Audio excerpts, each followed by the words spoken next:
بزرگ جماعت تبلیغ، این فرشتگان نورانی که در خانه به خانه میرن.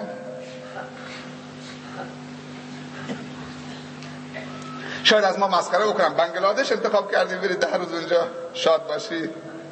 مردم کازابلانکا میرن، مردم نمیدونم بیروت میرن، مردم بانکوک میرن، مردم اروپا میرن، مردم جزیره موریس میرن، زیباترین جزیره دنیا.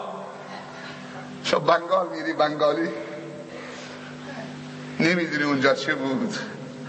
من اونجا حتی به این فکر افتادم که کاش که زبان بنگالی بلد بودم که یک بیانی با این برادرها داشتم و حرفمون میفهمیدن. ولی صحبت دین نیاز به ترجمه نداره، صحبت ایمان نیاز به ترجمه نداره، صحبت دل و خدا نیاز به ترجمه نداره. حجاج کم کم خودشون آماده کردن، چیزی نمونده الان که حاجیان روانه بشوند. کم کم میبینیم که حجاج در خونه ها میرن حلالی میطلبن، طلبکار رو میطلبه، از اون حلالی میطلبه، تصفیه حساب میکنه، کفنشو داره آماده میدوزه. میگین 3-4 میلیونی که تو مکه و مدینه میان و شعارشون یکیه، حرف هم نمیفهمن. لبیک اللهم لبیک لبیک لا شریک لک لبیک ان الحمد والنعمت لک والملک لا شریک لک. سیاه میگه، سفید میگه، غنی میگه، فقیر میگه، حاکم میگه، محکوم میگه، تاجر میگه، عجم میگه، عرب میگه، ترک میگه، بلوچ میگه. همه حرف همو میفهمن.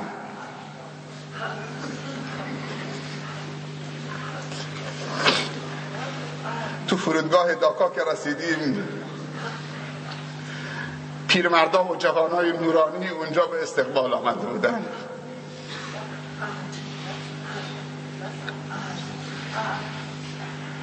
ما اینجا از بنگالی ها مسخره میکنیم رفیق رفیق،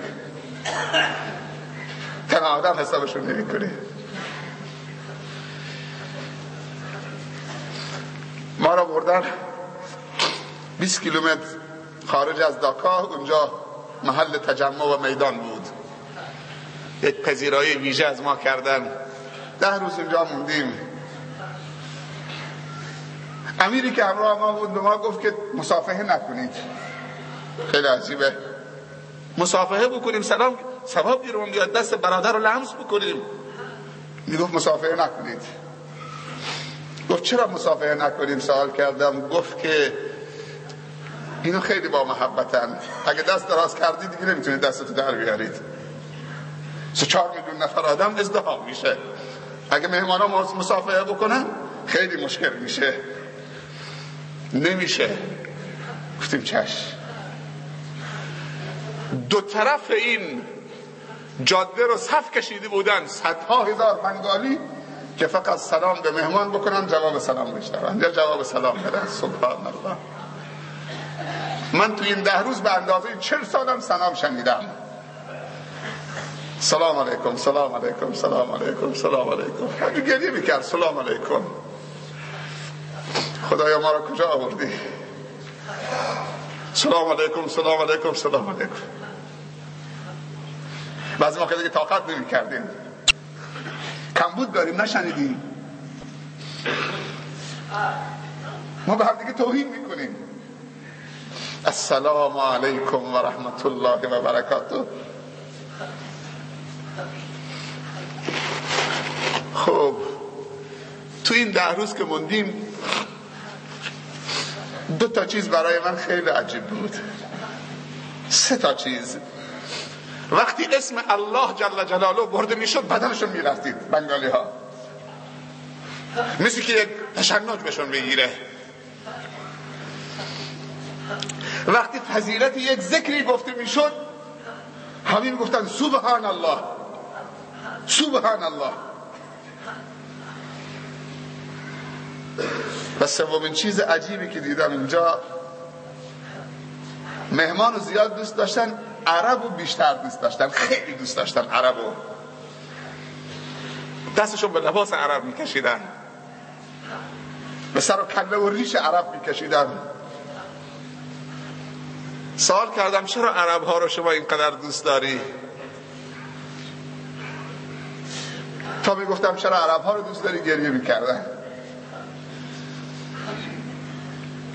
یکیشون برگشت، یک پیرمردی گفت که فلانی میدونی ما چرا عرب ها رو دوست داریم این همه؟ به خاطر که سوغاتی آسمان خدا رو برای ما آوردن. گفتم کدوم سوغاتی برای شما آوردن عرب ها؟ گفتن دین خدا برای ما آوردن. نعره تکبیر.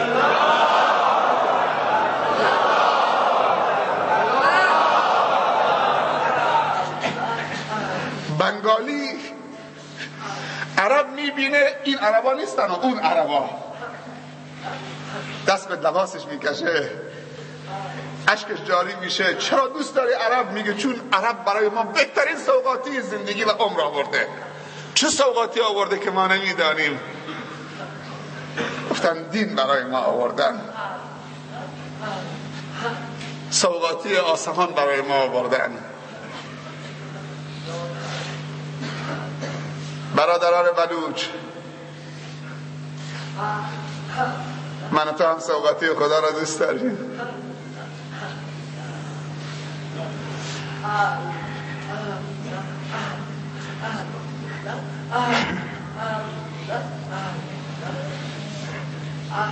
چه سوغاتی ارزشمندیه، سوغاتی که هیچ چیزی معادلش نیست. این دهروز چقدر احساس آرامش میکردیم وسط این بنگالی ها، چقدر از سوغاتی خدا خوشحالید. دین سوغاتی خداست. بنگالی فهمیده.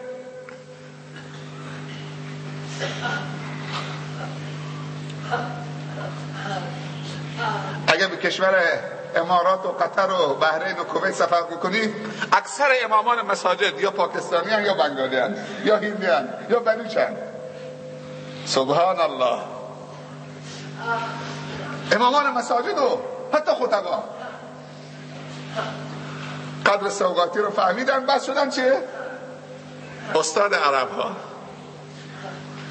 شیخ محمد ایوب میشناسید؟ صدای تلاوت شنیدید؟ این استاد تفسیر بود در دانشگاه اسلامی مدینه، برای ما تفسیر درس میداد. این اصلش برماویه. سبحان الله. امام حرم شده. امام حرم مکه، پیش نماز حرمه.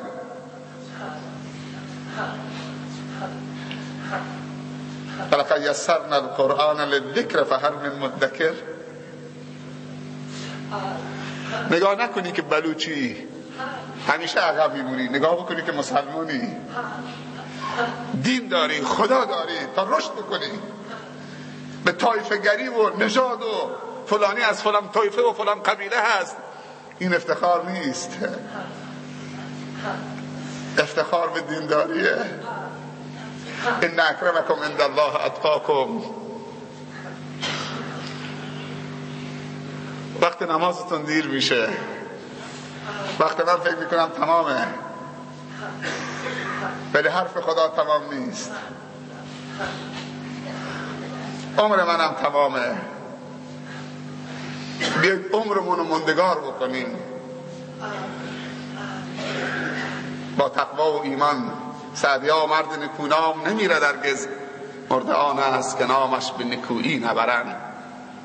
تن آدمی شریف است به جان آدمیت، نه همین لباس زیباست نشان آدمیت. ز تقوا جامه در بر کن که پاکان ز تقوا جامه پوشیدند و رفتند. چو باید همه در دل خاک رفت، خوشا آن که پاک آمد و پاک رفت. الله ما الله خوبی هاست. خدای بدی ها کسی دیگه هست، ابلیس هست. کدوم یکی رو میخوای داشته باشید؟ الله خوبی ها روز قیامت خودش رو نشانت میده، تو بهشت پرده بلند میکنه.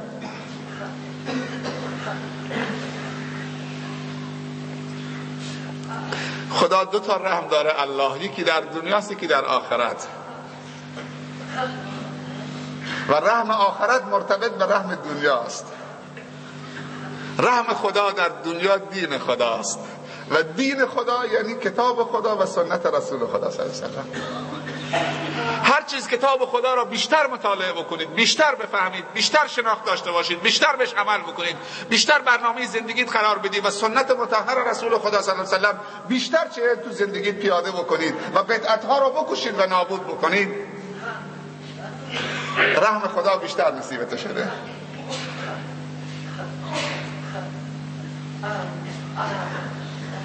و وقتی در دنیا با دین خدا رحم شدید، رحم خدا در آخرت پرونده اعمال دست راست بده بگه برو داخل بهشت. اینجاست که فریاد میزنی، فریاد میزنی پیروزی و قبولی و نجاح خودت را برای همه فریاد میزنید. ها مقرؤ کتابیه انی ظننت انی ملاق حسابیه. من تو دنیا بودم یقین میدانستم که فردا ملاقات میکنم با اعمالم. یوم ینظر المرء ما قدمت یداه و یقول الکافر یا لیتنی کنت ترابا. اگر جاهلی برو دنبال علم، عالم میشی. اگر گناهکاری برو دنبال توبه، پاک میشی. اگه گمراهی برو دنبال هدایت میشی. اگر مشرکی برو دنبال توحید، موحد میشی. اگر ناشکری برو دنبال شکر، با برکت میشی. ما باید با الله آشتی بکنیم. حالا که ما آمدیم روز جمعه تو خانه الله، جانانه با الله آشتی بکنیم، جانانه با الله دست بدیم. ما باید با الله کنار بیاییم.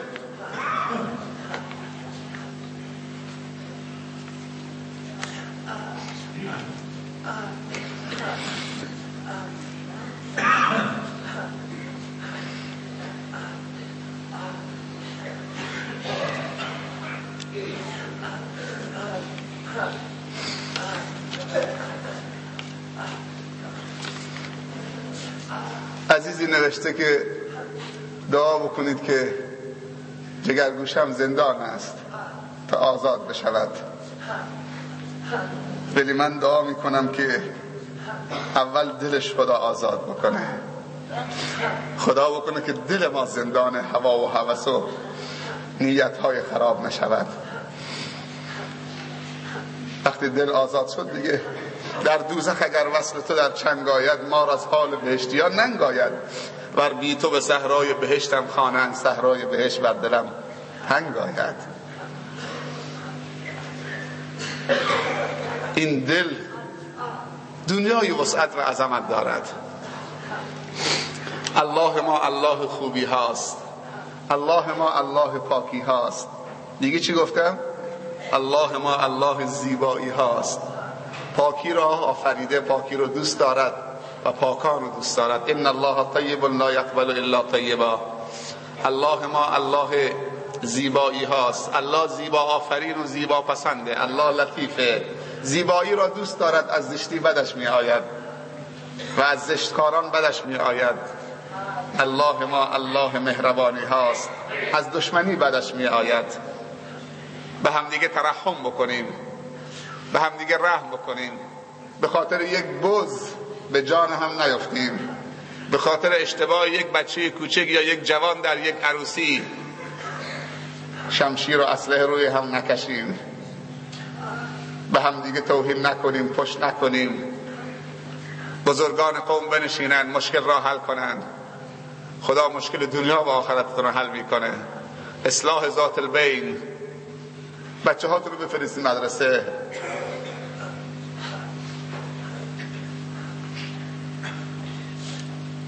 انقلاب اسلامی برکتی بوده برای ملت ایران، خصوصا برای جامعه اهل سنت. اهل سنت نباید اینو فراموش بکنند. ما در مناطق هرمزگان یا 3 استان جنوبی قبل از انقلاب 3 تا حوزه علمیه داشتیم، بعد از انقلاب 17 تا. 200 تا طلبه داشتیم، بعد از انقلاب الان 1600 تا طلبه داریم. ما 5 تا عالم داشتیم محدود، الان 140 تا مدرس داریم. نباید ناشکر باشیم. از سه صدر مسئولین نظام، مسئولینی که خصوصا مسئولین محلی که و مردم خوب، چه تشیع چه تسنن، در منطقه زابل، در بالا، در زاهدان، در جاهای دیگه، در هرمزگان، واقعا جای تقدیر و تشکر هست. و ما راه خودمون رو پیدا کردیم. اگر هنوز دوره شاهنشاهی مونده بود، قبل از انقلاب تو مسجد خودمون فقط 10 تا پیرمرد بودن، هیچ کدومشون نیستن الان. ولی ما تو شب‌های رمضان، خصوصا تو شب 29 میزبان 1200 نفر جوان بودیم. قبل از انقلاب تو 3 تا استان جنوبی ختم قرآن در نماز تراویح، اصلا ما حافظ نداشتیم. اولین حافظ 3 تا استان شیخ زیایی بوده، اولین حافظ. بعد از انقلاب ما الان شاید 200 تا حافظ داریم، 50 تا حافظ دختر داریم. یک مدرسه دینی ما فقط 350 تا طلبه خواهر داره. حتی مساجد ما الان تو منطقه تو 3 تا استان وقتی درست میشه یه طبقه هم برای خواهرها درست میشه. برکت انقلابه. واقعا انقلابی مفید، انقلابی در انقلاب برای اهل سنت درست شده. قدرشو بدونید. و چیزی که من سوال کردم تو زابل، گفتن رابطه خیلی خوب و حسنه بین برادران تشیع و تسنن هست. بیانشون خیلی خوبه با هم. خصوصا در نقاط مرزی ما باید خیلی بیدار و هوشیار باشیم.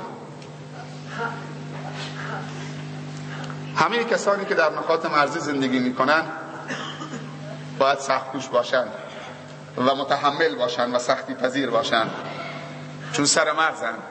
همیشه باید آگاه و بیدار باشن.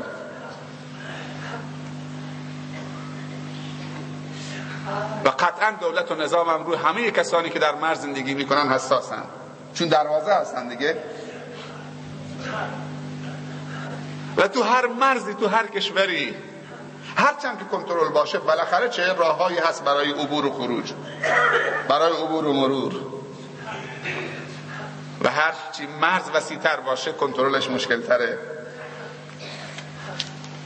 مواظب بچه هاتون باشید. ما هم کنار خلیج فارس قرار گرفتیم. اونجا راه باز تا چاد تا دنیا، همه چی میاد. درست جنس و تجارت و کالا میاد، اما سیده های مبتذل و بد هم میاد. مواد مخدر و مشروبات هم رد میشه، هرچند کنترل بشه. مواظب سرمایه هاتون باشید. جوانای عزیز، شما سرمایه های ما هستید. شما تولد دوباره ما پدران هستید. فرزند خوب تولد و حیات دوباره یک پدره. افتخار ما شما هستید. زمانی که درس بخونید، زمانی که شاگردان خوبی باشید. من از پدرها هم خواهش میکنم که شما هم پدرای مهربانی باشید. 4 نفر برای خوب شدن پسر لازمه. یکی پدر، یکی مادر، یکی معلم، یکی دوست. اگه 4 نفر خوب باشه فرزند خوب میشه، پدر و مادر و معلم و دوست. اما این 4 تا اگر هرچی خوب باشن خود بچه نخواد خوب نمیشه. شما هم بخواهید. علمای بزرگوار، ائمه جمعه و جماعات، فرزندان مسلمین را فرزندان خودتون بدانید. پدری بکنید در حقشان. برید به زیارتشان، برید دنبالشون بگردید. سرمایه های ما هستن، خصوصا تو مناطق روستایی. تو منطقه ما اینطوریه، تو روستاها خصوصا. ما بچه روستا هستیم، شهری نیستیم. شب که میشه مادر خانه نگاه میکنه به دخترش کلثوم، میگه که کلثوم زینب برو نگاه کن، معذرت میخوام گاو آمده خونه. بزها همه تو خونه از گله آمدن، مرغ و خروس کجاست؟ ولی سوال نمی کنه محمد کجاست؟ ساعت 10 شب نیامده خانه. بی تفاوت نباشیم. ارزش یک گاو 300,000 تومنه، ارزش فرزندت چقدره؟ یک شب من تو روستای پدریم بود، ساعت 12 شب اونجا رد می شدم، گفتم یه سری به پاگوخیشم بزنم بعد برم. وقتی رفتم که همه دست پاچه هستن، به هم ریختن، 6-7 نفر زن و همسایه ها همه جمعن. گفتم چه خبره؟ دنبال چراغ دستی میگشتن، فانوس میگشتن. گفت 4 تا بز رفته کو بر نگشته. ساعت چند؟ 12 شب. 4 تا بز رفته کوه بر نگشته، الان ساعت 12 شبه. گفتم فردا بر میگرده. گفت نه، گرگ گرسنه و سگ گرسنه تو کوه هست. چراغ دستی از محله می آوردن از خانه همسایه و فانوس که برن تو کوه دنبال 4 تا بز. فرزند کجاست؟ محمد ساعت 12 شب خانه نیست. احمد کجاست؟ با کی رفت آمد داره؟ پشت ترتیکی می نشینه رو موتور، کجا میره؟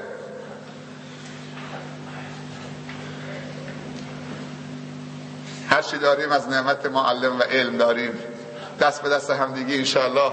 سفر بعدی من به زابل انشاءالله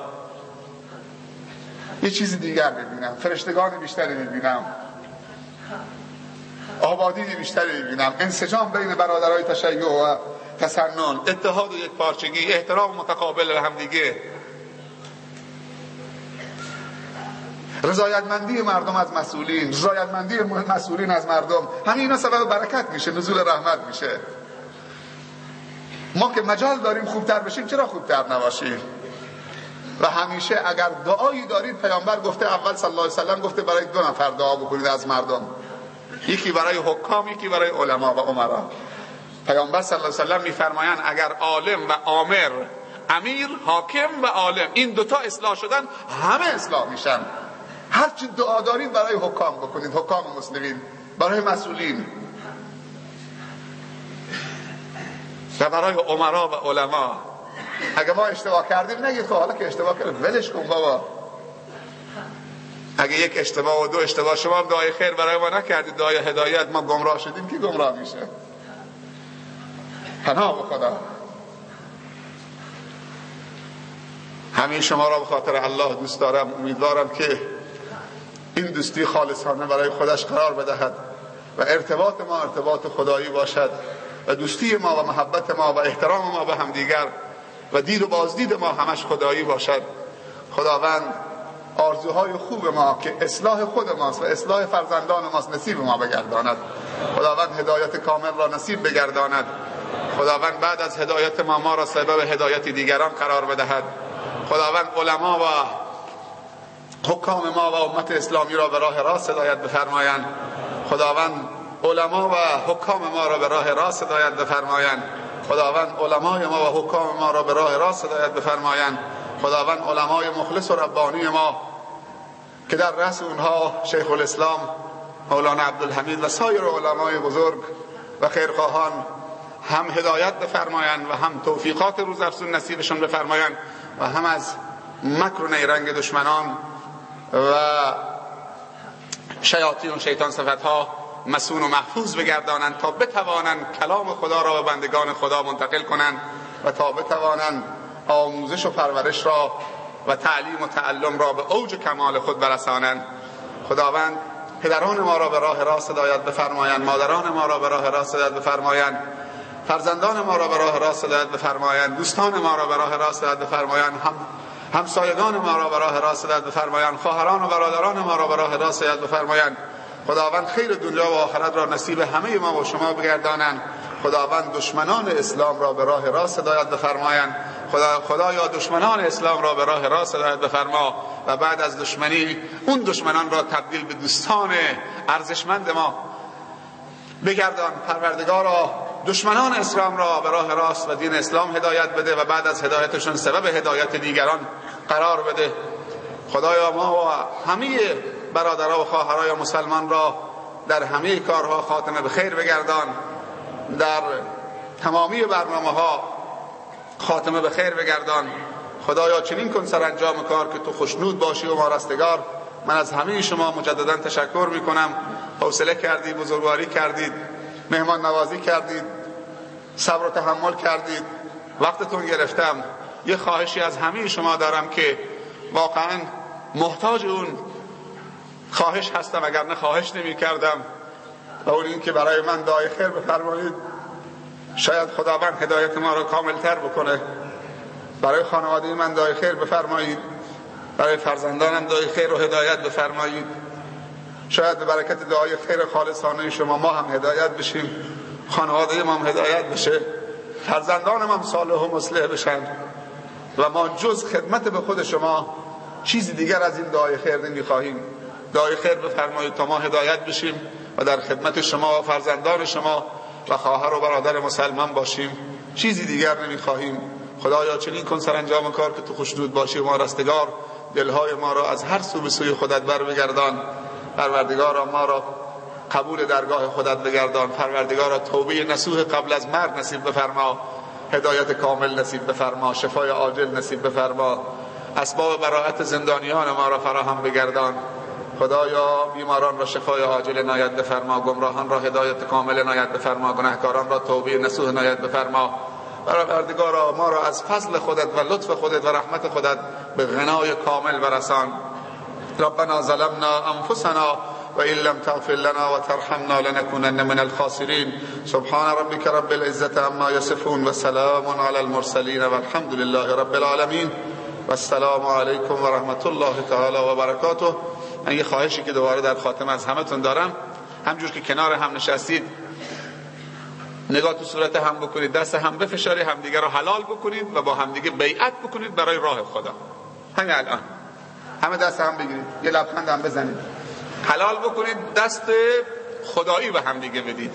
جوانا که ایستادن همشون حلال بکنید، از جان دل حلال بکنید که انشالله بعد از نماز جمعه زندگی بهتر، یک زندگی که همش عید و خوشحالی و برکت باشه انشالله.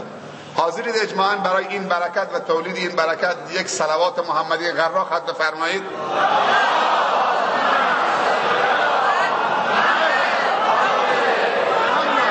حاضرید که از علما حمایت بکنید، حاضرید که برای دین خدا جان و مال و وقت و خون و فرزند و خانواده قربانی بکنید، حاضرید که برای هدایت گمراهان ما و جوانایی که گناهکارن و گمراهن از راه خدا در شدن تلاش بکنیم که اونها به راه خدا بر بگردن.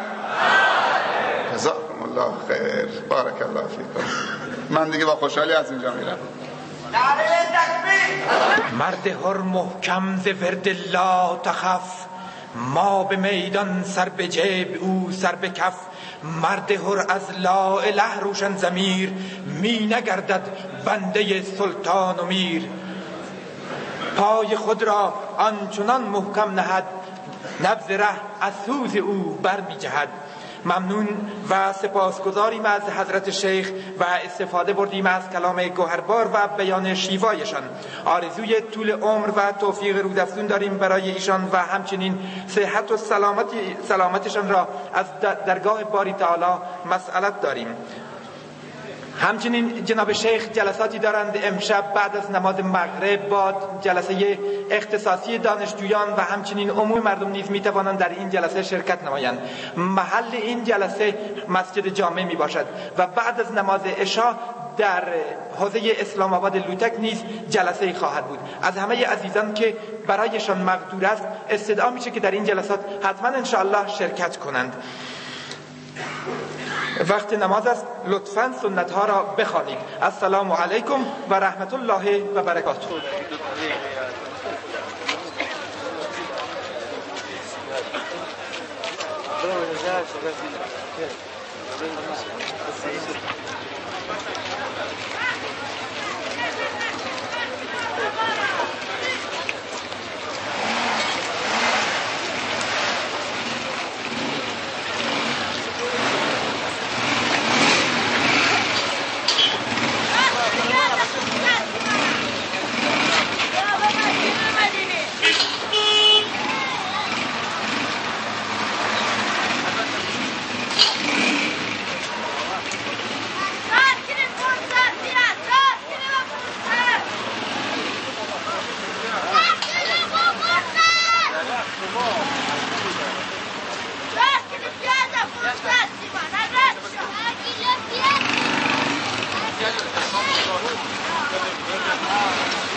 طرفترم ماشینا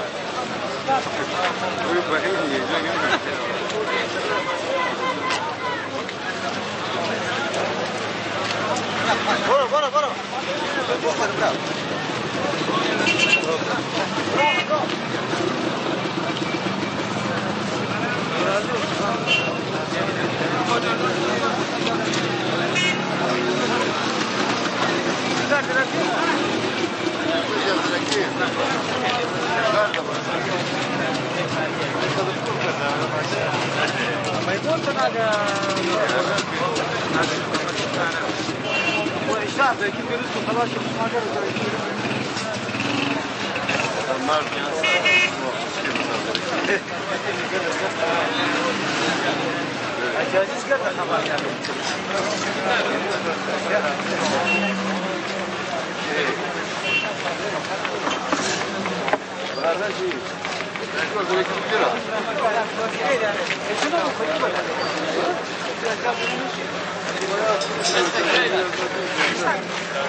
من بکندرم ولی یک رنگی میاد دیگر دن رنگی نه چه سفید بیا این طرف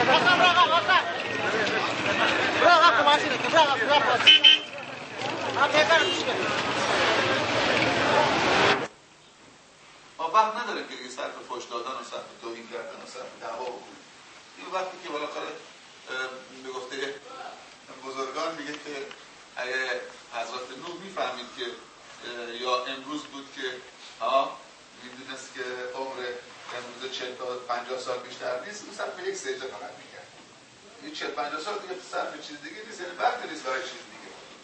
از این 20-40 سال 20 سال شبه هم خوابه دیگه. خودمون بعد از هم دوباره میخوابیم. عجیبه. هم بعد از میخوابیم هم شب میخوابیم. پس 20 سال شبه. 10 سالش هم خود دیگه بالاخره تفریح و بازی و معذرت میخوام تو خلا و تو حمام و جاهای دیگه و سر سفره هست. دیگه میمونه 10 سال. 10 سالش هم خود دیگه 15 سالش که بالغ نشدیم. از اون طرف هم دوباره ضعیف میشیم. همش دیگه 4-5 سال بیشتر نیست. 4-5 سال دیگه وقتی نیست. جاهایی که سر مرزه و 2 تا گروه هستن تشیع و تسنن، خیلی باید سعی سر داشته باشیم، خیلی باید آگاه و بیدار و دوراندیش باشیم، تشنج درست نکنیم و از فرصت‌ها استفاده بکنیم. متعصب و غیر متعصب و معتدل تو همه فتواها هستن. تو شیعه هست، تو سنی هست. افراطی و غیر افراطی همه جا هست. مهم که تو چی باشی، مفید باشه، فردایی نباشه. تو مفید باشه. کار فرهنگی دیگه حوصله میخواد. کار فرهنگی تعلیم تعلم. ما که دعوا با کسی نداریم، میخوام بچه‌ها خودمون تحقیق حمایت میکنید. همین. جزاکم الله خیر. آمین. خاطر خوبه برای ما. دیگه از بهترین خاطرات خانه در خداحافظی میگیره که شیخ جان دیگر را نکنید. شب در رخصت.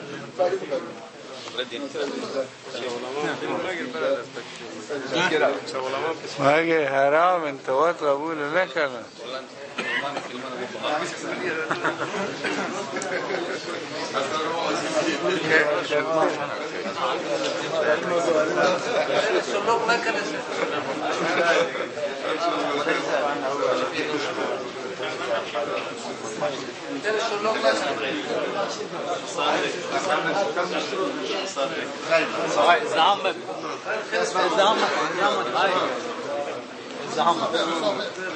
بخشید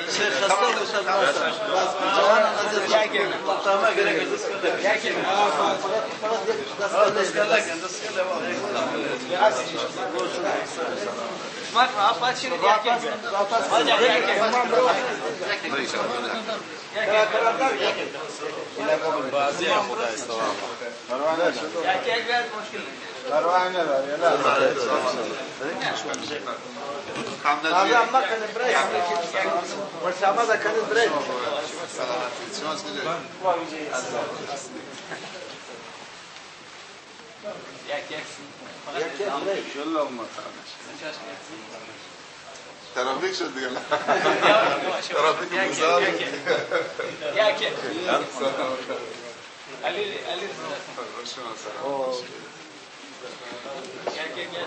پیرمرد دانه ماشین مرد پیرمرد دانه ماشین رابطه کن دلش فرود دلش رابطه کن دکتر في المختصر مختصر بس كلي ما عنده مشكله هنا القرآن ده صدير بتاع شيخ لانه وقت دير بتخصص این به آنان که غبار تعلقات مادی را از آینه دل زدوده و بر تمام خرافات و اباطیل خط بتان کشیده و با دو بول پرتوان کتاب و سنت در فضای قدس معرفت الهی پرواز در آمدند. ای خالق البرایا، ای واهب العطایا، ما را نصیب گردان فضل و نوال احمد. ای خالق البرایا، ای واهب العطایا، ای خالق البرایا، ای واهب العطایا، ما را نصیب گردان فضل و نوال احمد. ما را نصیب گردان فضل و نوال احمد. ای خالق البرایا، ای واهب العطایا، ای خالق البرایا، ای واهب العطایا، ما را نصیب گردان فضل و نوال احمد. ما را نصیب گردان فضل و نوال احمد. روی قمیص یوسف درمان چشم یعقوب، روی قمیص یوسف درمان چشم یعقوب، چشمان کور ما را دارو جمال احمد. چشمان کور ما را دارو جمال احمد. ای خالق البرایا، ای واهب العطایا، ای خالق البرایا، ای واهب العطایا، ما را نصیب گردان فضل و نوال احمد. ما را نصیب گردان فضل و نوال احمد. قلبی ضعیف و پرخون داریم ای خدایا، قلبی ضعیف و پرخون داریم ای خدایا، دلهای ریش ما را دارو زلال احمد.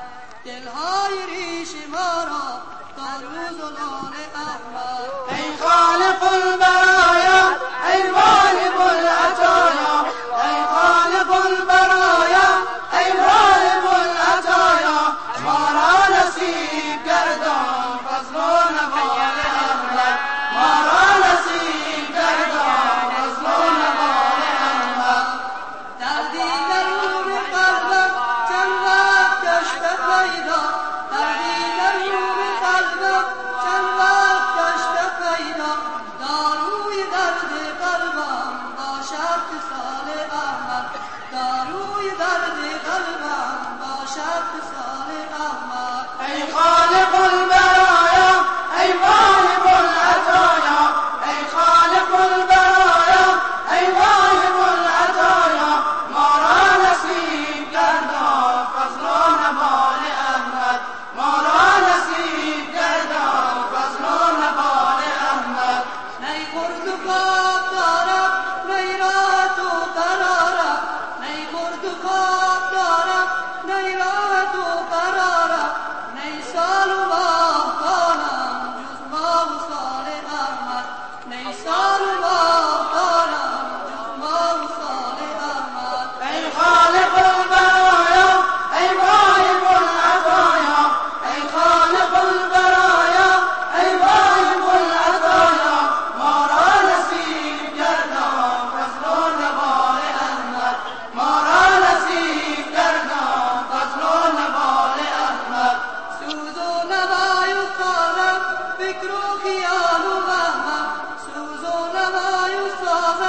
فکر و خیال و وهم هر وقت و لحظه هر دم باشد خیال احمد هر وقت و لحظه هر دم باشد خیال احمد ای خالق البرایا ای واهب العطایا ای خالق البرایا ای واهب العطایا ما را نصیب گردان فضل و نوال احمد ما را نصیب گردان فضل و نوال احمد از بس خراب و غارم پر نقش و پر زبالم از بس خراب و غارم پر نقش و پر زبالم نقش و زبال بارا جبران کمال احمد نقش و زبال بارا جبران کمال احمد ای خالق البرایا ای واهب العطایا ای خالق البرایا ای واهب العطایا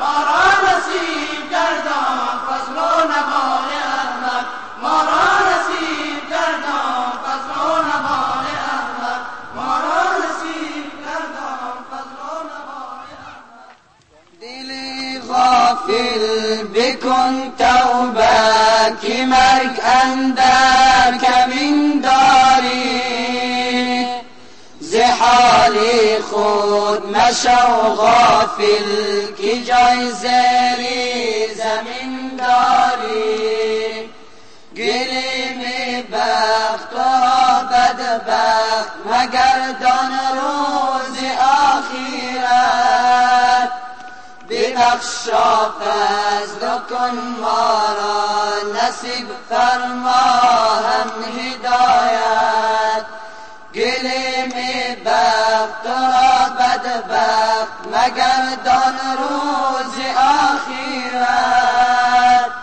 ببخشا فضل کن ما را نصیب فرما هم هدایت سوار بر مرکبی چوبی اگر قصری زرین داری اگر شاه اگر درویش اگر ملکی جهان داری سوار بر مرکبی چوبی اگر قصری زرین داری اگر شاه اگر درویش اگر ملکی جهان داری دل غافل بکن توبه که مرگ اندر کمین داری ز حال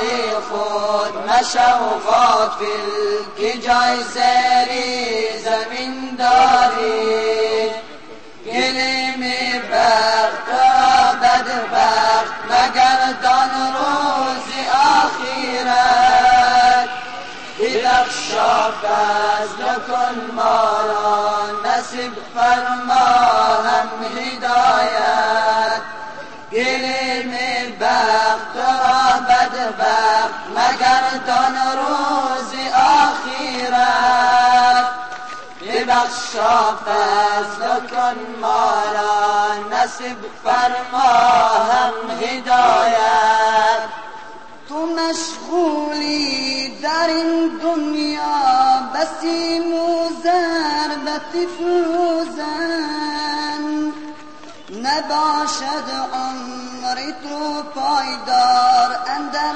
زندان ظالمان تو مشغولی در این دنیا بسیم و ضربت فروزن نباشد عمر تو پایدار اندر زندان ظالمان دل غافل بکن توبه که مرگ اندر کمین داری ز حال خود مشو غافل که جای زیری زمین داری گلیم بخت را بدبخت مگردان روز آخرت ببخشا فضل کن ما را نصیب فرما هم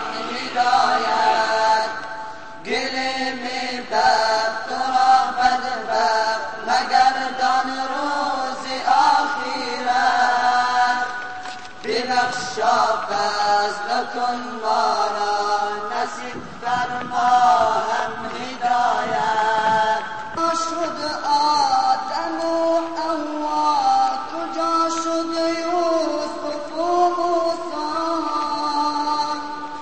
کجا شد ایوب و یحیی کجا شد نوح طوفانی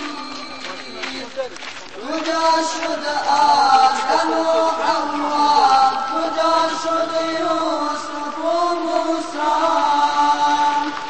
کجا شد ایوب و یحیی کجا شد نوح طوفانی دل غافل بکن توبه که مرگ اندر کمین داریم ز حالی خود نشو غافل که جای سری زمین داریم گله می بخت تو را بدبخت مگردان روز آخرت ببخشا فضل کن ما را نصیب فرما هم هدایت گله می بخت تو را بدبخت مگردان روز آخرت ببخشا فضل کن ما را نصیب